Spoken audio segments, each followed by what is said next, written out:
Hi investors and traders, welcome back to the channel. In this video, I have been finding a stock getting ready for a very nice technical setup.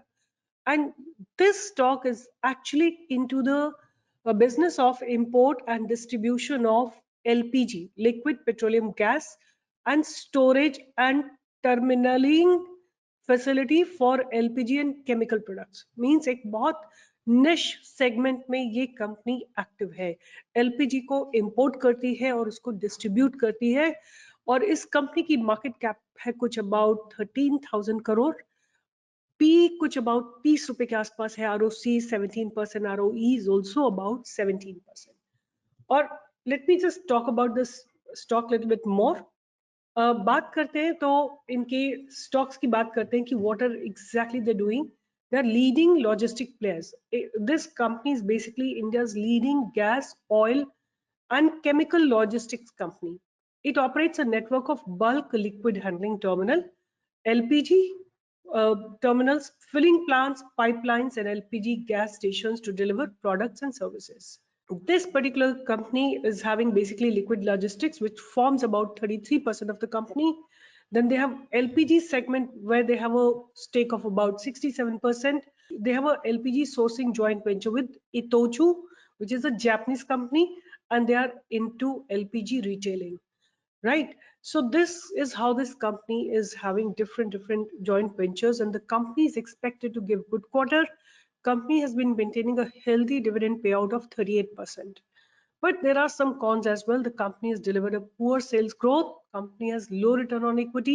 Company might be capitalizing the interest cost, and debtor days have slightly gone up. और थोड़े से इसके fundamentals को discuss करते हैं। अगर हम बात करते हैं तो इसके कॉम्पिटिटर्स कौन से हैं, तो Adani enterprises, Redington, Rain industries, MMTC, Hindware and then PTC India. बात करते हैं इनकी सेल्स की। और let me before I go on, let me talk about the stock. Stock का नाम है Aegis chemicals, short name is AGL. और अगर आप देखना चाहें तो एजिस केमिकल्स और एजिस लॉजिस्टिक्स भी इसका नाम है। मुझे केवल जो इसमें एक छोटा सा मैंने ये वीकली चार्ट लगा रखा है, अगर आप वीकली चार्ट पे देखते हैं तो ये अपना डबल टॉप के आसपास है। ये स्टॉक अपने डबल टॉप के आसपास है। तो क्या इंपॉर्टेंट है, बिकॉज ये डबल टॉप के आसपास है, तो important thing is that the stock should stay at least for a week above 390। अगर 390, या फिर हम एक काम कर सकते हैं कि अभी स्टॉक है कुछ 364 365 पे, यहाँ पे एंट्री ले सकते हैं और ये कुछ 20-25 पॉइंट्स हम इसमें आराम से एंजॉय कर सकते हैं। अगर ये स्टॉक 400 के ऊपर निकल गया तो ये it's not gonna look back till 500। Almost 25% का आपको इमीडिएट इसमें प्रॉफिट आता हुआ दिखाई देगा। That's what I can read from the price. But उससे पहले हम इसके और फंडामेंटल्स को चेक करते हैं और देखते हैं कि क्या हो रहा है। सेल्स जो है 2011 में 1800 करोड़ की थी और बीच में थोड़ा सा कोरोना पीरियड में थोड़ा सा डिक्लाइन आया है। आप यहाँ पे देखिए, थोड़ा सा डिप नहीं है बल्कि rather year on year basis पे इंक्रीज हो रही है sales, which is a very good sign. And उसके बाद हम बात करते हैं कि शेयर कैपिटल, उसके बाद हम बात करते हैं रिजर्व्स की। Reserves have been continuously growing. आप 2011 में देखिए 245 था, 2015 में 394 करोड़ था, 2018 में 1174 करोड़ था और सितंबर 2022 में 3300 करोड़ है reserves. Borrowings have also increased a little bit, but with respect to the reserves, they are almost like 50%. उसके बाद हम बात करते हैं cash from operating activity. Every year they've been producing cash from the operating activity. ये एक बहुत positive point होता है किसी भी investor के लिए to find in a company. Then the debtor days have slightly gone up. अगर हम देखते हैं तो FIS धीरे धीरे अपनी इसमें होल्डिंग को इंक्रीज कर रहे हैं।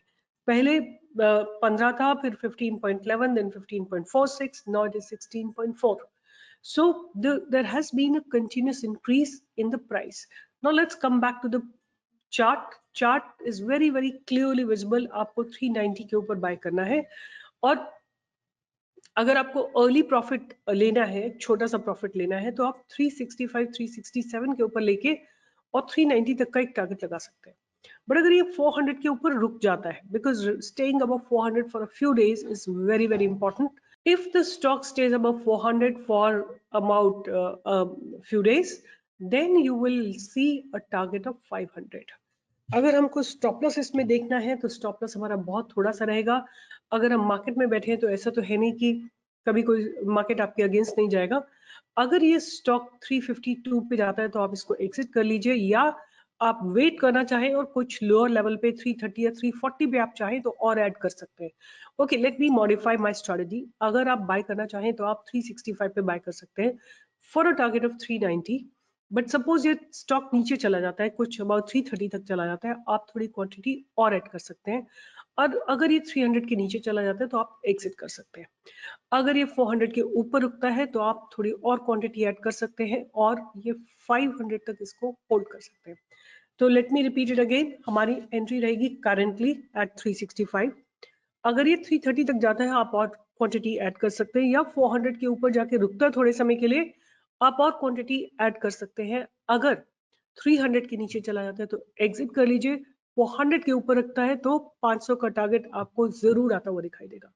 ये मेरी रिसर्च थी, but please this is not a recommendation from my side. I am just reading the price, I am just reading the fundamentals and I am just presenting it to you people so that if you are, आपको थोड़ा अपना दिमाग लगाना पड़ेगा कि क्या stop loss रखूं, कितना कितना मुझे ट्रेड मैनेजमेंट करना है, कैसे मुझे रिस्क मैनेजमेंट करना है, कैसे मुझे अपना प्रॉफिट मैनेज करना है, वो सारी आपकी जिम्मेदारी है। आपको लगता है कि 10 पॉइंट ले लिए, अच्छा प्रॉफिट आ गया तो ले सकते हैं। आपको इंट्राडे में ब्रेकआउट आता दिखता है, आप ले सकते हैं और प्रॉफिट बुक करके बाहर आ सकते हैं। अगर नीचे चला गया, आपको एग्जिट करना है कि और ऐड करना है, वो आप डिसाइड कर सकते हैं।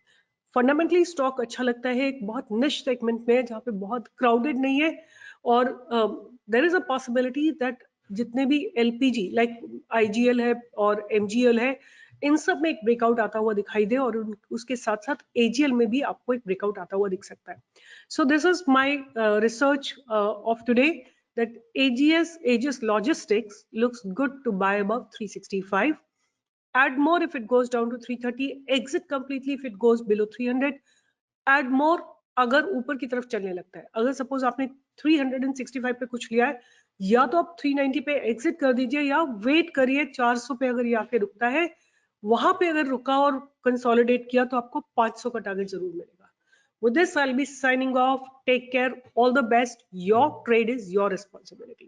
What quantity you deploy, how much you deploy, when do you book profit, when do you exit is your responsibility. Do not trade without making a plan. All right. Take care. All the best. See you in the next video.